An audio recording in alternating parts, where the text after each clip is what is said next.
Ascancola. I'm delighted to be able to speak here this evening on this bill, one which I know is incredibly important for so many people right across the country. Amending our Constitution is a serious process and one that has always requires serious debate. This has never been truer than in the case of the proposed 31st Amendment to the Constitution.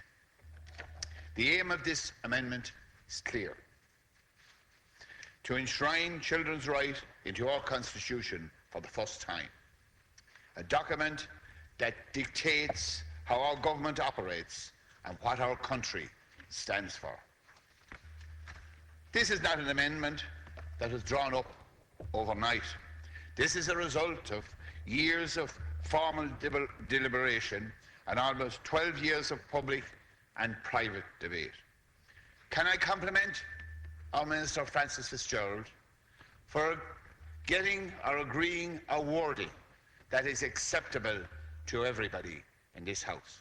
And I listened earlier on with interest the people on the opposition side complimenting the Minister, and indeed I think it's unique that we're here in this House discussing children and that there's agreement. So I compliment her for that, and I also compliment the members opposite for being fair and open. And I think it stands well, it bodes well for the House of the Oireachtas for the future, and I think it's something that we can learn from in the future. Ireland has to learn the importance of children's right the hard way. None of us need reminding of that. Since 1973, we have seen 17 reports detailing the failures of our child protection system. Arguably, one of the most shocking reports came from the Roscommon child care case, a report that laid much of the blame at the feet of the state.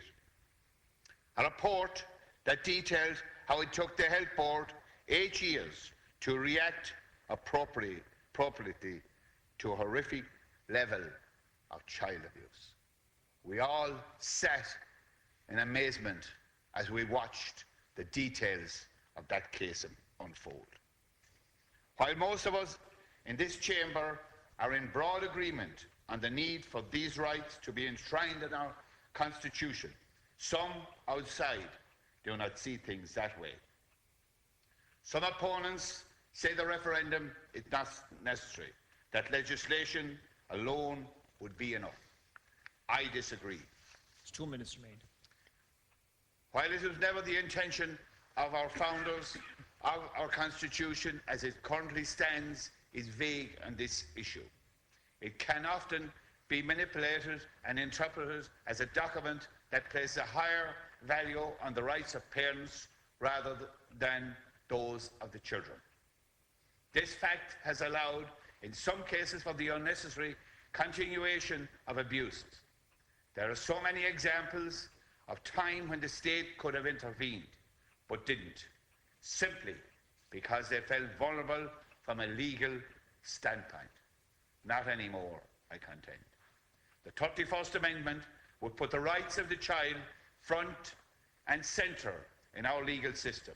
It gives children special protection, having regard for their young age and potential vulnerability by formally recognising their importance in our Constitution. It would remove obstacles for married parents to the voluntary placement of children for adoption. Without this change, we will continue to see some children remaining in short-term care for their entire childhood, without the possibility of the security that adoption brings.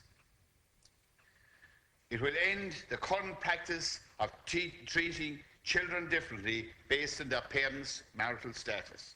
It will ensure that the rights of the family, as set out in Article 41 of the Constitution, are respected and preserved, exactly as they were meant to be.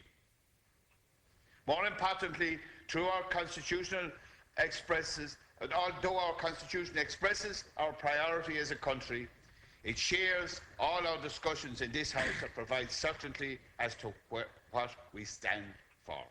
I want to finish by mentioning some of the great work already done by families all over the country who have devoted their lives to children. In particular, the people, the families that have taken in children and helped them through life and through difficulties. There are many families that have done that, and I want to recognise that in this discussion. Thank you.